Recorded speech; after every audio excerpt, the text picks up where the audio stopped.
Assalamualaikum warahmatullahi wabarakatuh.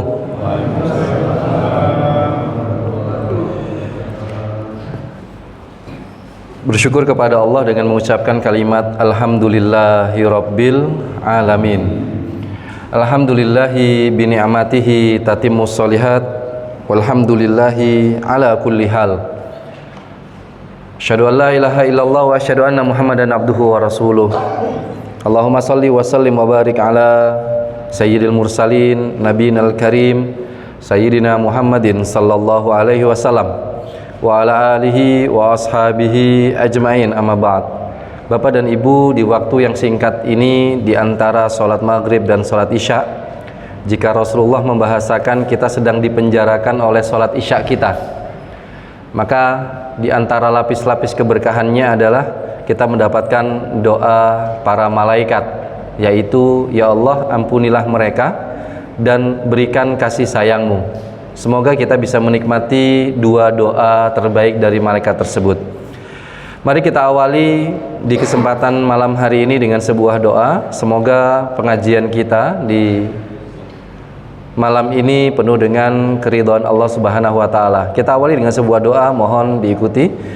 Bismillahirrahmanirrahim. Subhanaka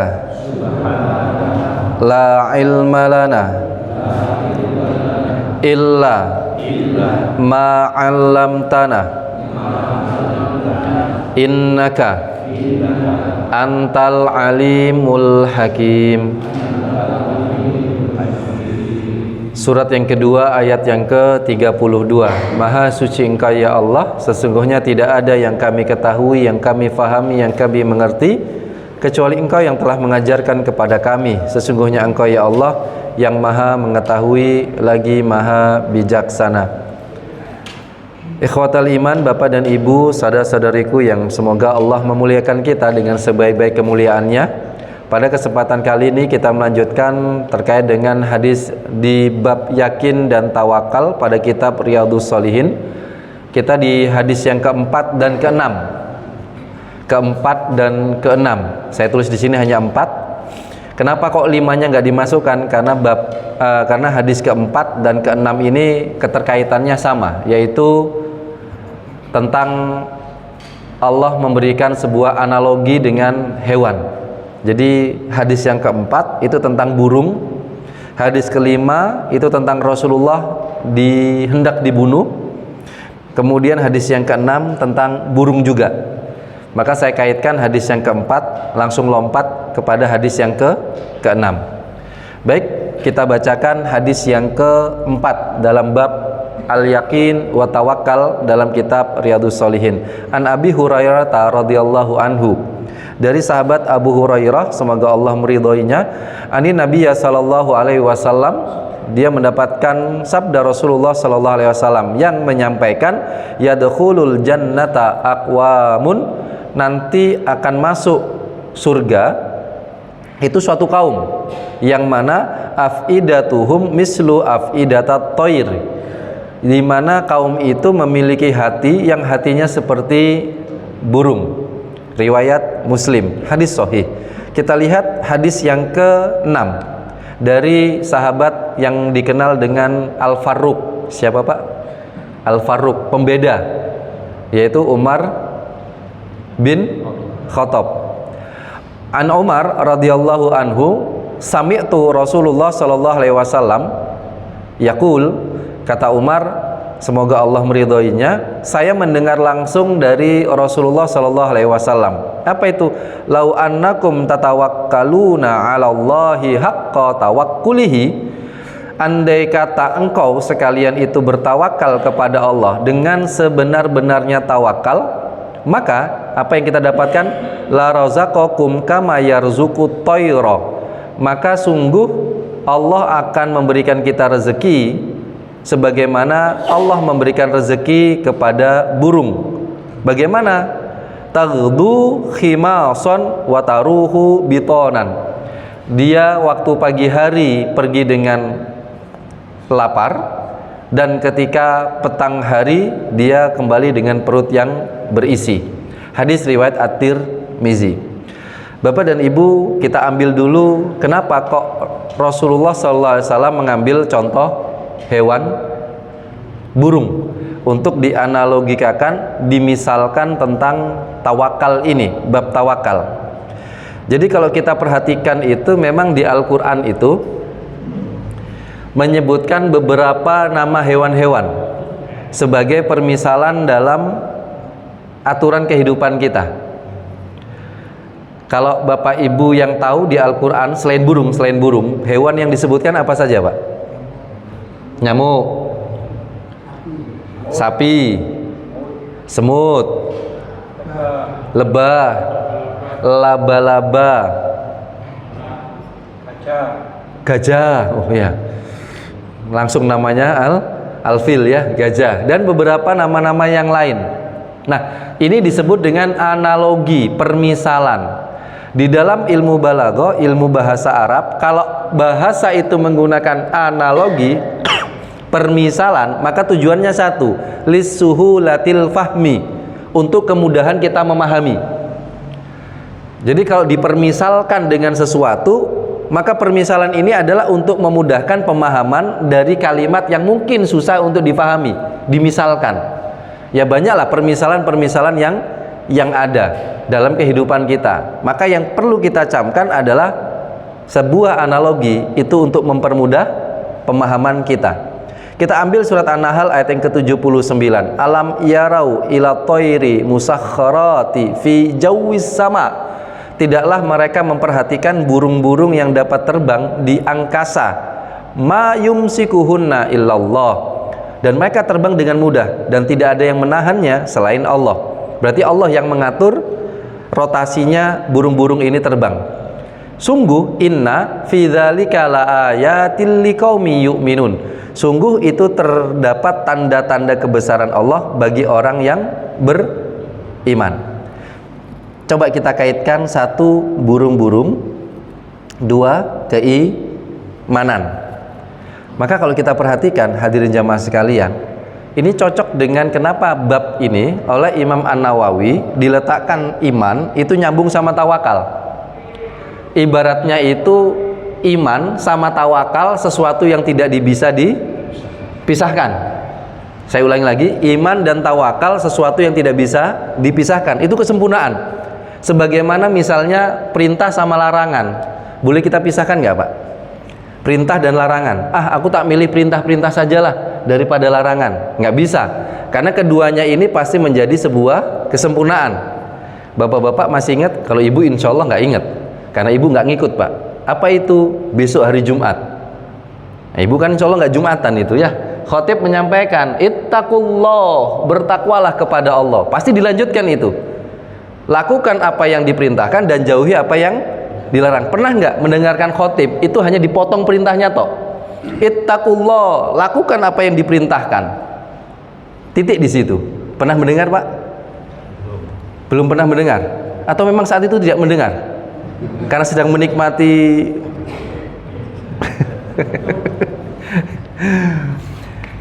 yang namanya iman sama tawakal nggak bisa dipisahkan. Sebagaimana sabar nggak bisa dipisahkan dengan syukur. Karena tidak ada orang yang bisa bersyukur sebelum dirinya, tidak ada orang yang bisa bersabar sebelum dirinya pandai bersyukur. Tidak bisa dipisahkan antara yang namanya ilmu dengan akhlak. Maka ketika ada keterkaitan iman dan tawakal, maka jangan dipisahkan salah satunya. Nanti kita akan coba mempelajari kenapa ada kaitannya iman dan tawakal. Namun sebelumnya, coba kita perhatikan hewan-hewan yang lain. Hadirin jamaah sekalian, tadi Bapak menyampaikan nyamuk. Innallaha la yastahyi ayyadriba masalama ba'udatan fama fauqaha. Ini ada yang menarik kalimat ini.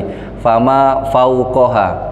Tidaklah Allah segan membuat perumpamaan berupa nyamuk yang lebih rendah dari itu, lebih rendah dari itu. Coba perhatikan. Fama fauqaha. Fauqaha itu di atas, Pak. Fauq itu di atas. Kalau dalam bahasa Arab, minuman ini alal maktab, di atas meja. Kalau ala itu di atas nempel. Kalau fauqa di atas tapi tidak nempel, itu fauqa. Biasanya kalau bahasa ke atas itu lebih besar apa lebih kecil, Pak? Biasanya loh, yang lebih ke atas lagi, lebih besar apa lebih kecil? Lebih besar biasanya. Tambah besar lagi ke atas, tambah besar lagi ke atas, tambah besar lagi ke atas. Tapi kenapa makna fauqa itu yang artinya lebih besar ditambah lagi ke atas, lebih besar ke atas, itu dituliskan di sini lebih rendah? Kan agak aneh. Fauqa itu atas, tapi kalau ini dimaksud rendah. Bisa difahami keanehan ini nggak, Bapak? Kelihatan kan ya? Kalimatnya fauqa itu di atas, harusnya fauqa itu artinya di atas, naik. Tapi kenapa kok diterjemahkan lebih rendah? Kalimatnya ke atas tapi artinya ke bawah. Kan agak aneh ini. Tapi bahasa Arab di dalam Al-Qur'an pasti tidak akan salah. Maknanya apa? Orang-orang kafir itu mempertanyakan kemahakuasaan Allah. Engkau yang maha kuasa, kenapa kok ngasih contoh hewan yang kecil? Mbok yo kasih contoh yang amazing gitu loh, yang besar, yang gajah, yang apa gitu. Kenapa engkau contohkan yang kecil? Maka apa dijawab oleh para ulama ketika menafsirkan ini? Saya ambil tafsiran Ibnu Katsir misalnya, indah sekali. Para ulama kita mengartikan dengan bahasa yang menurut kita nggak cocok. Fauqa itu artinya ke atas atau di atas, ini kok malah artinya ke bawah. Apa itu? Ternyata Allah menunjukkan kemahakuasaannya agar Allah tidak bisa ditandingi dengan kemampuan manusia manapun dengan cara nyamuk yang lebih kecil. Contoh, Bapak-bapak pernah ke toko-toko furniture? Ya, di situ ada hewan yang dibuat dari kayu misalnya, ya kan? Mirip nggak, Pak? Sebut saja hewannya kucing. Bapak-bapak misalnya ke Ace Hardware, kemana lah ya, kemudian melihat ada kayak patung bentuknya hewan kucing lah, kita sebut kucing atau burung-burung yang terbuat dari kayu, mirip nggak, Pak? Mirip. Allah mengatakan lebih kecil lagi. Pertanyaan saya, ada nggak pematung yang bisa niru nyamuk? Lebih kecil lagi, fauqaha min kucing misalnya, lebih kecil lagi dari kucing misalnya. Oh, tikus, oh bisa, lebih kecil lagi. Kecoa, oh bisa, lebih kecil lagi, sampai pada nyamuk. Ada yang bisa meniru? Ya pasti tidak bisa, karena rumit, kecil sekali. Kalaupun kata Allah masih bisa engkau meniru nyamuk, fauqaha, yang lebih kecil lagi, bisa nggak engkau tiru? Dan kita tahu nyamuk ini, kalau misalnya kita melihat diameternya itu 0,00000 mm, tusukannya jarumnya itu, sampai ketika nusuk pun kita nggak merasa sakit karena saking kecilnya, dan itu pun kita tidak mampu untuk meniru. Kalaupun yang kita lihat teknologi itu kan nyamuknya lebih besar, Pak, hampir 4 kali lebih besar nyamuk yang dibikin sama Allah. Kalau kemarin Bapak Ibu pernah melihat di YouTube itu ada robot nyamuk buatan dari salah satu company teknologi di Amerika, itu besarnya 4 kali nyamuk. Berarti sampai saat ini manusia belum bisa niru ciptaannya Allah. Berarti Allah maha kuasa, karena sampai saat ini tidak ada yang bisa meniru. Jadi bahasanya Allah itu, kalau kamu bisa meniru nyamuk, tolong tiru lagi lebih kecil lagi, tolong tiru lebih kecil lagi, karena kita kesulitan kalau meniru yang lebih kecil. Bapak dan Ibu yang saya hormati, inilah kita ingin menyampaikan bahwasanya kita ini di bawah kekuasaan Allah. Maka kalau kita di bawah kekuasaan Allah, maka kita harus mengikuti aturan-aturan Allah. Hadirin jamaah sekalian, coba kita perhatikan hadis yang pertama. Di situ ada kata-kata hati, afidah. Yadkhulul jannata aqwamun afidatuhum, hati mereka itu seperti hatinya burung. Di mana hatinya burung itu selalu bertawakal kepada Allah. Yang tadi disampaikan di ayat berikutnya. Hati burung itu bagaimana? Mereka itu haqqa tawakkulihi lirazaqakum kama yarzuqut thair. Burung itu ibaratnya tinggal berangkat dengan perasaan satu khimason, lapar, kemudian pulangnya bitonan, dia kenyang. Dan burung seperti itu. Kenapa? Disampaikan oleh Rasulullah karena tawakalnya. Lalu kita nggak usah nanya, berarti Rasulullah bisa ngobrol sama burung. Kok tahu burung itu hatinya tawakal. Nggak usah kita pertanyakan, karena ini wahyu dari Allah sudah. Ya Allah yang maha mengetahui dengan segala sesuatunya. Apa yang bisa kita pelajari di sini, Bapak dan Ibu? Kalimat ini Bapak Ibu sepakat apa tidak? Keberhasilan itu letaknya di masa depan. Sedangkan yang mengetahui masa depan hanya Allah Ta'ala. Maka serahkan keberhasilanmu kepada Allah. Contoh seperti ini. Bapak bekerja, anggap aja berhasilnya dapat, status berhasil itu dapat apa Pak? Gaji gampangnya. Kalau pakai keumuman pekerja, karyawan, berarti gajinya kapan didapat Pak? Kapan didapat?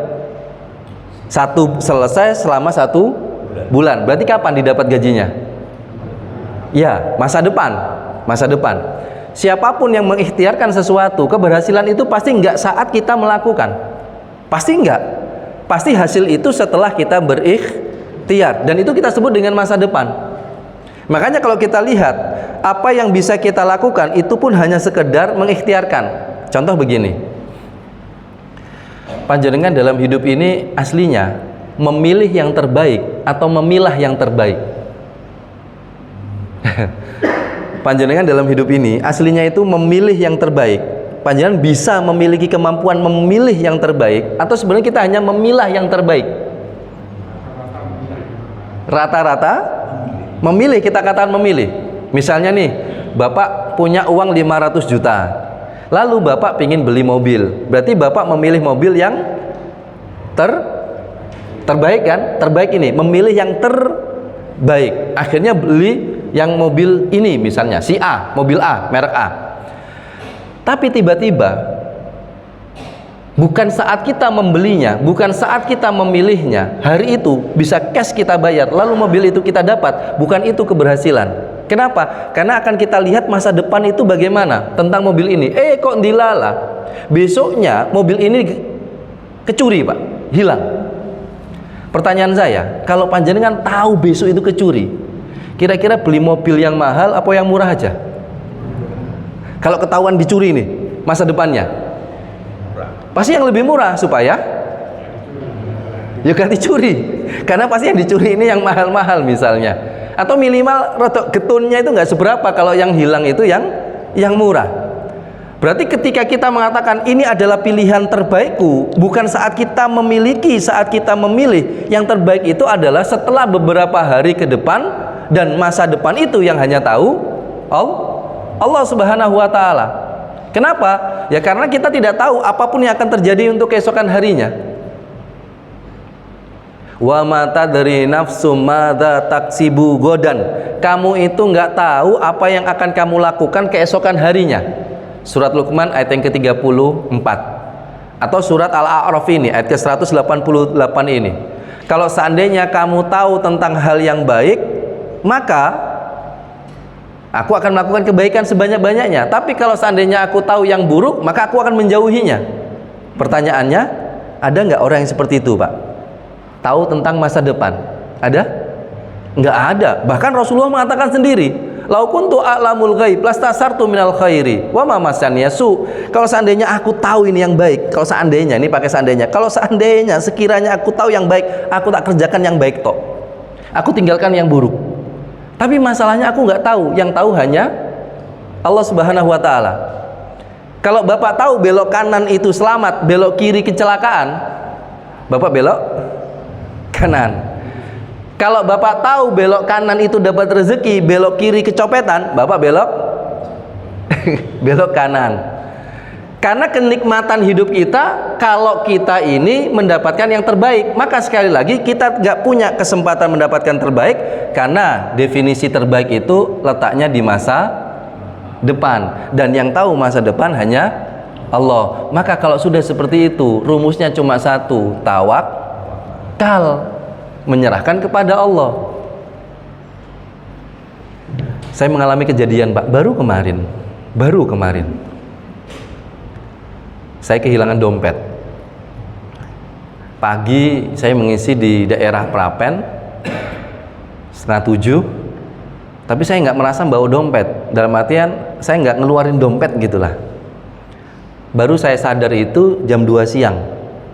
Singkat cerita, ada seseorang yang mengembalikan dompet saya itu sorenya, langsung diantar ke rumah orang tua saya di sini, di GSI, karena KTP saya masih GSI di sini.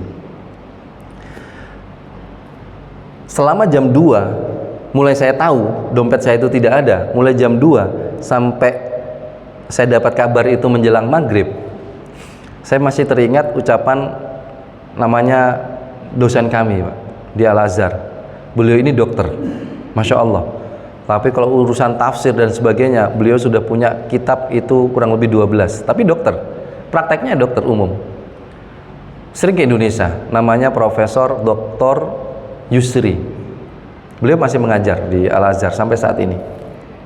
Beliau mengatakan, ketawakalan yang paling mudah itu adalah engkau berprasangka baik kepada Allah.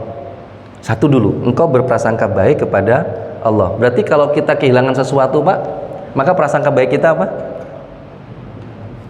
Apa kira-kira? Berprasangka baiknya dulu apa? Pasti ada hikmahnya. Jangan langsung pikir balik ya Allah, balik ya Allah, ketemu lagi ya Allah, ketemu lagi. Jangan itu dulu Pak. Tapi yang diperhatikan adalah pasti ada hikmahnya, pasti ada hikmahnya. Yang kedua, kata Syekh Yusri, ketawakalan kita yang kedua dan terakhir itu adalah meyakini dalam hati kita bahwasanya Allah akan memberikan takdir sesuai dengan apa yang kita fikirkan. Sesuai dengan apa yang kita fikirkan. Masih ingat hadis qudsinya? Ana inda dhonni abdi bi, kata Allah. Aku sesuai dengan prasangka hambaku. Kira-kira Pak, kalau misalnya Bapak Ibu pernah mengalami apa yang saya alami, kemungkinan baliknya sepersekian persen misalnya, maka biasanya kita ini kan posisinya gampang kalut, gampang ragu apa gampang yakin? Ketika posisi kalut itu gampang ragu apa gampang yakin? Jujur, pasti gampang ragu. Katanya gak mungkin balik lah, uang zaman saiki kok yo akeh sing butuh duit, kok yo mau nduk dompetku duit tebel misalnya gitu Pak. Akhirnya kan kita nyesel mengatakan duit kita yang di dompet itu yang tebel. Jadi munculnya itu pasti nanti akan keraguan-raguan. Gak mungkin balik ini yo. Lah itu kan yang kita dzonkan, yang kita prasangkakan. Maka setelah kita ambil hikmahnya, pasti nanti ada hikmahnya. Itu ibaratnya kata Prof. Yusri itu adalah men-trigger, memotivasi supaya kita itu mudah berprasangka. Setelah kita ngambil hikmahnya, nanti pasti akan mempermudah kita untuk melanjutkan tahapan berikutnya, yaitu berprasangka baik. Lah, berprasangka baik ini terlepas apapun juga Pak, silahkan. Mau itu panjenengan berharap kembali, silahkan. Mau panjenengan berharap itu memiliki manfaat untuk orang yang menemukan, monggo, terserah masing-masing. Kalau Bapak mungkin kehilangan cuma dompet yang nggak ada isinya, dompet panjenengan nggak ada isinya Pak, ada isinya Pak. Insya Allah ada ya Pak ya. Berarti kalau ada pinginnya apa Pak? Bermanfaat untuk orang yang menemukan atau kembali? Nah itu ya, kembali. Kalau cuma dompetnya mungkin ya semoga bermanfaat untuk yang menemukan. Itu prasangka kita. Maka dengan itu Allah akan memberikan sebuah kenikmatan dari itulah yang disebut dengan tawakal. Ambil sebuah hikmahnya dan berprasangkalah. Saya ulangi lagi, berprasangkalah. Memang nanti didominasi ke raguan, pasti Pak. Tapi selipkanlah keraguan-raguan. Insya Allah iya, insya Allah ini, insya Allah. Kalau perlu nanti ketika ada satu dan lain hal, silakan minta doa kepada orang-orang yang di sekitar kita. Waktu itu yang tahu dompet saya hilang itu cuma istri saya. Kenapa kok istri saya tahu? Ya karena istri harus tahu isi dompet suami ya Pak ya. Kan suami itu kan apa artinya Pak? Suami, S-U-A-M-I, semua uang adalah milik istri. Loh ini loh, suami, semua uang adalah milik pas. Ibu-ibu suka ini ya. Maka saya bilang sama istri saya, tolong didoakan, semoga yang terbaik itu bisa dapat. Kalau bermanfaat silahkan, kalau kembali ya silahkan. Alhamdulillah Allah takdirkan. Nah Bapak Ibu, namun dua hal ini harus menjadi ikhtiar kita. Sebagaimana burung itu mengikhtiarkan. Ingat, burung punya tempat tinggal, namanya sarang. Sedangkan ayat di sini dan hadis di sini menyampaikan burung itu adalah terbang. Burung itu adalah terbang. Dia berangkat, maka mengikhtiarkan. Rumus berikutnya, kalau kita ingin mengikhtiarkan kebaikan, diawali keyakinan. Menariknya ini, hadirin jamaah sekalian, ada pendapat ulama yang juga cukup menarik untuk bisa kita praktekkan. Kalau kita ingin melakukan sesuatu dalam kehidupan ini, yakininya itu dengan satu, ibadah dulu sebelum berikhtiar. Bapak Ibu, sebelum kita bekerja, kebanyakan bekerja ini perkara akhirat atau perkara dunia? Dunia. Maka awali dengan ibadah, atau bahasa di sini awali dengan keyakinan. Baru setelah itu tawakal. Nggak ada tawakal kalau diawali tanpa keyakinan. Saya ulangi lagi, tidaklah amalia itu disebut tawakal kalau diawali tidak dengan yakin.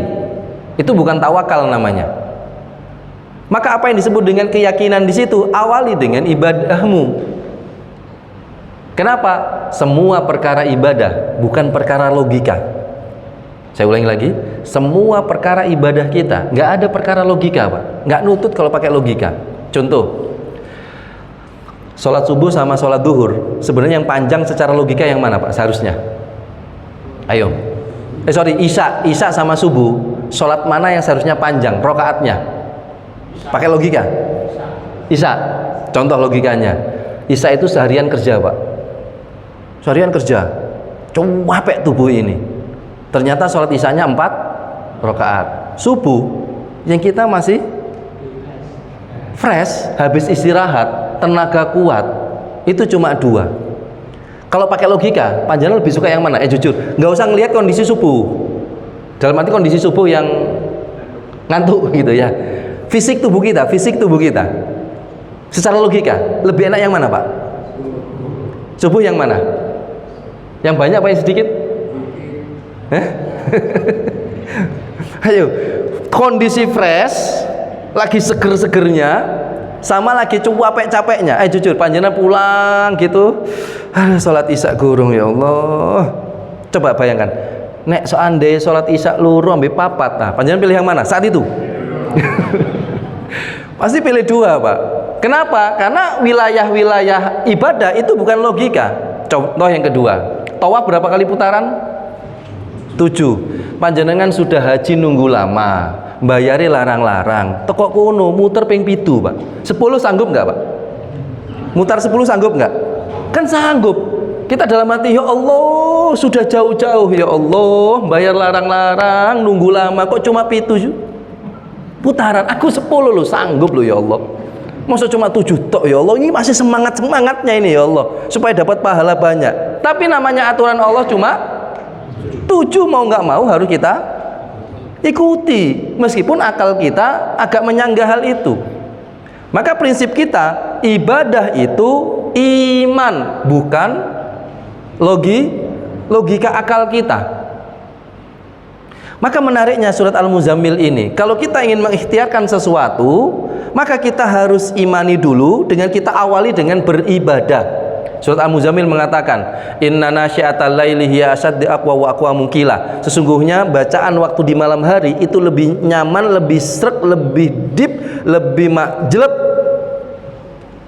saat engkau melakukan aktivitas ibadah di malam hari. Bapak Ibu masih ingat awal hari kita dimulai, pilih pagi, siang, sore, malam. Awal hari kita, Pak. Kita sebagai orang beriman ini, orang muslim. Awal hari dimulai dari pagi, siang, sore atau malam? Awal hari. Kita ini orang muslim. Pagi. Oke, coba kita perhatikan. Kalender kita seharusnya menggunakan kalender apa? Hijriah atau Masehi? Hijriah. Karena seluruh ibadah kita mendasar kalender Hijriah. Ramadan pakai Hijriah, nggak pakai Masehi. Makanya Ramadan kan kena Masehinya kan Beda-beda. Nanti 2020 berapa Pak? Setahun 2 kali Ramadan kita. Karena kan sudah maju. Maret, akhir Februari atau awal Maret sudah Ramadan. Nanti tahun depan Februari. Tahun depan bisa jadi Januari, bisa lagi 4-5 tahun ke depan. Nanti 1 tahun bisa Ramadan 2 kali karena pakai kalender Hijriah, bukan pakai kalender Masehi. Ya, kalau pakai kalender Masehi maka akan sama terus kayak Natal dan lain sebagainya. Nah, kalender Hijriah menyampaikan ganti hari di waktu sesi. Nah, ini tadi barusan ganti hari, yaitu maghrib malam. Maghrib itu masuk malam. Maka kita tadi barusan maghrib tadi itu baru ganti hari baru. Berarti disitulah mulai hari baru. Hari itu dimulai malam. Dan malam paling enak untuk tidur apa untuk tidur apa untuk ibadah? Atau tak tambah tidur atau untuk mati atau ibadah? Tidur, mati apa ibadah? Paling ingin jawab yang mati Ustaz. Kenapa? Mati ini juga bisa jadi ibadah, juga bisa tidur. Loh, nggih. Saya buktikan. Nanti malam nih panjenengan bersih-bersih. Saya ulangi lagi ya. Nah, malam itu paling enak untuk apa? 1, tidur. 2, mati. 3, ibadah. Saya menyarankan panjenengan milih yang mati. Kenapa? Karena di mati ini ada tidur dan ada ibadah. Karena tidur belum tentu ibadah, Pak. Dan tidur belum tentu mati. Ya, coba kita buktikan. Kenapa saya minta panjenengan milih mati? Kita buktikan. Nanti setelah bersih-bersih Bapak jam 9 malam gitu ya, panjenengan bersih-bersih lalu masuk kamar tidur, lalu melakukan aktivitas yang namanya istirahat. Oke, pertanyaan saya, apa namanya istirahat itu, Pak? Pilih, tidur apa mati? Istirahat itu loh, Bapak Ibu milihnya aku istirahat. Misalnya Bapak bilang sama istrinya di samping, "Bu, aku tak turu sik ya," atau "Bu, aku tak mati sik ya." Ayo. Yang mana, Pak? Tidur. Tapi kita buktikan, ucapan Bapak, Ibu tidur apa tidak? Lihat kalimatnya. Sebelum tidur apa? Doanya. Doa sebelum tidur. Bismika Allahumma ahya wa bismika amut. Hadis yang lain bismika Allahumma amut wa ahya, atau kembaliknya ahya wa amut. Ada 3 redaksi. Nah, pertanyaan saya, lihat terjemahannya. Dengan namamu ya Allah aku hidup, dan dengan namamu ya Allah aku mati. Loh, amut. Nggak ada dengan namamu ya Allah aku hidup, dan dengan namamu ya Allah aku tidur. Nggak ada, Pak. Adanya mati.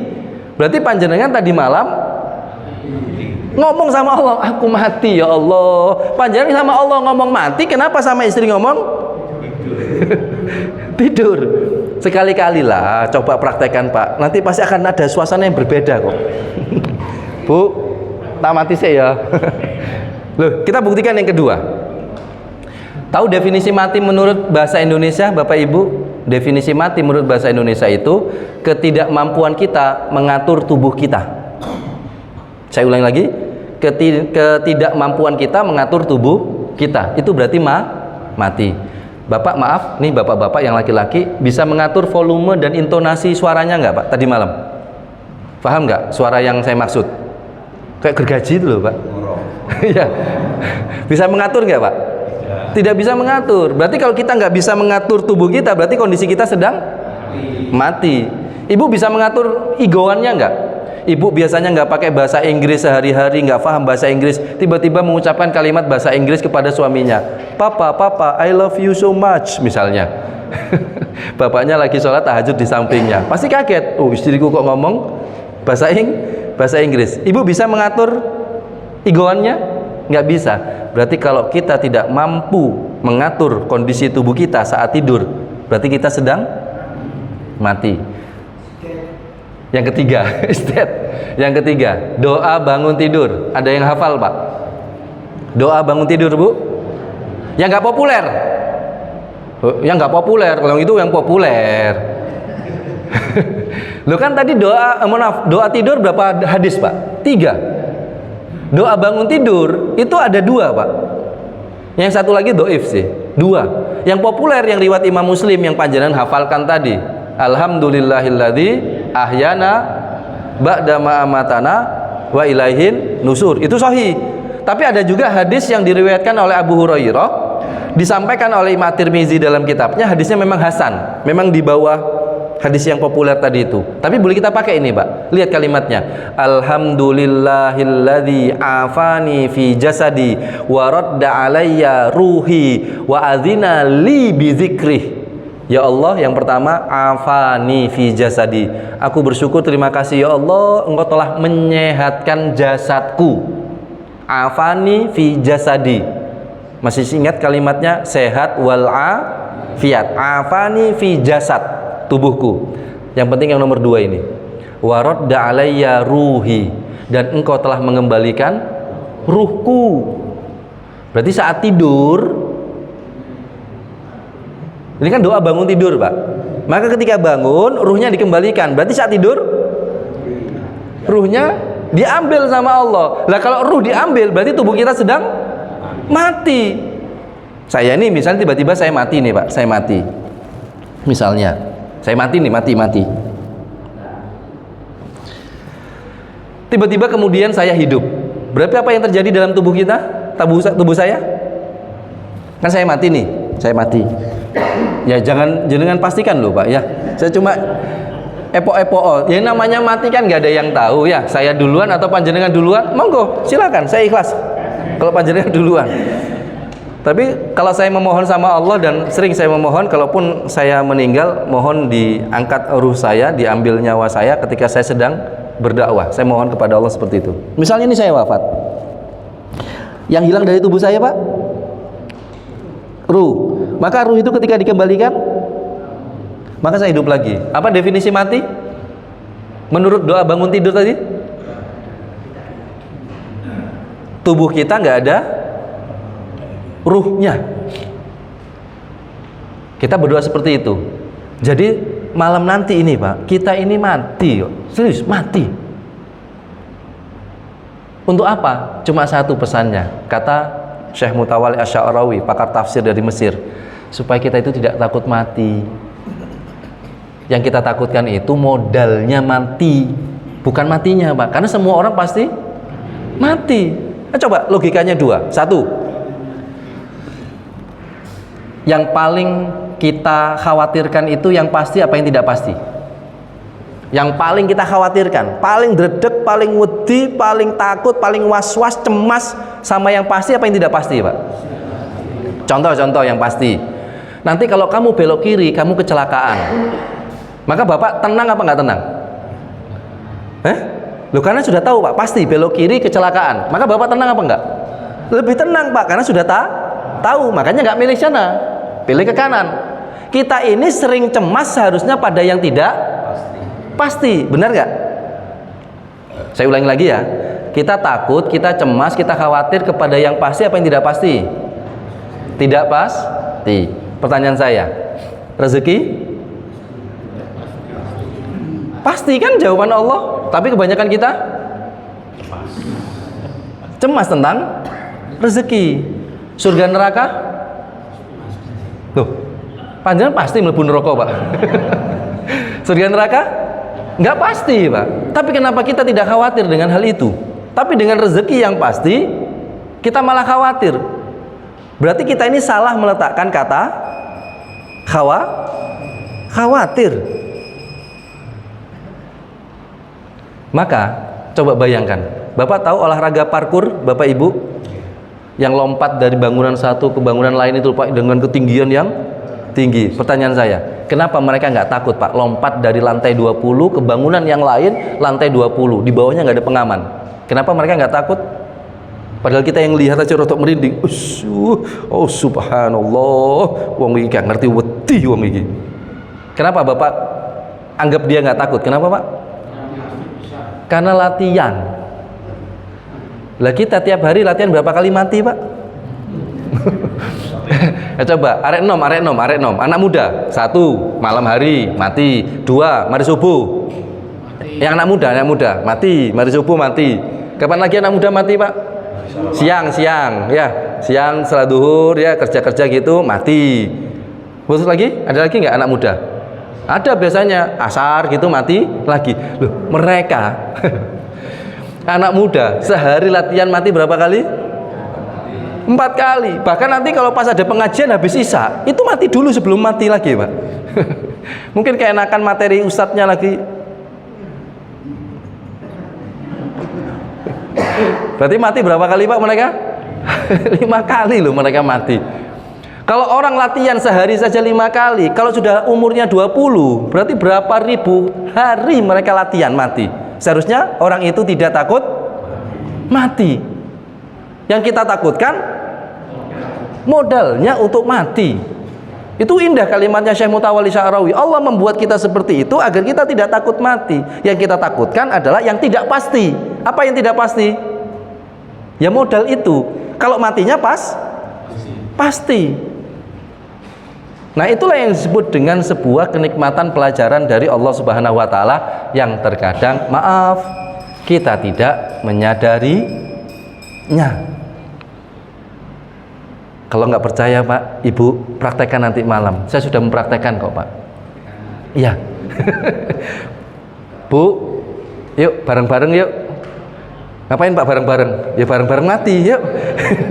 Bismika Allahumma ya wa bismika amut. Saya mempraktekkan ini akhirnya ada bahasan-bahasan yang tidak biasa. Mengapa? Karena di situ ada sebuah kenikmatan yang bisa kita rasakan. Karena Rasulullah pernah berucap, wa kafa bil mauti wa idhon.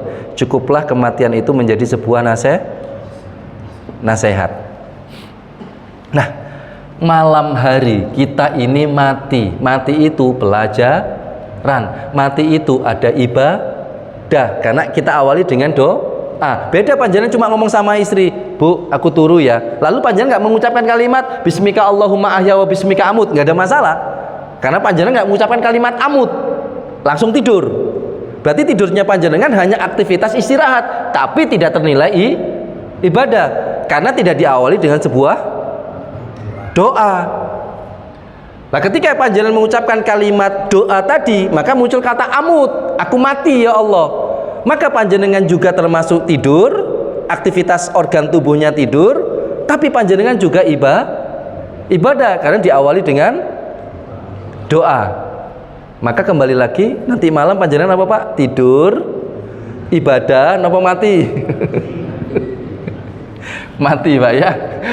Bapak dan Ibu yang saya hormati, awali dengan ibadah, itu yang disebut dengan iman. Maka kenapa kok Rasulullah mengucapkan kalimat 2 rakaat dikaitkan sama urusan dunia, Pak? Masih ingat apa 2 rakaat itu? Apa?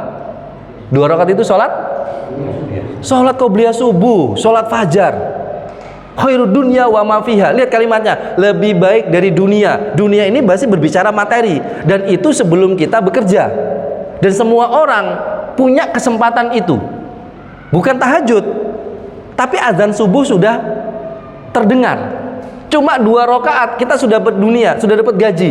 Ibaratnya kata para ulama, kalau kamu sudah melaksanakan 2 rakaat sebelum subuh atau sholat fajar itu, kamu nggak usah bingung urusan dunia, karena waktu itu kamu sudah dapatkan.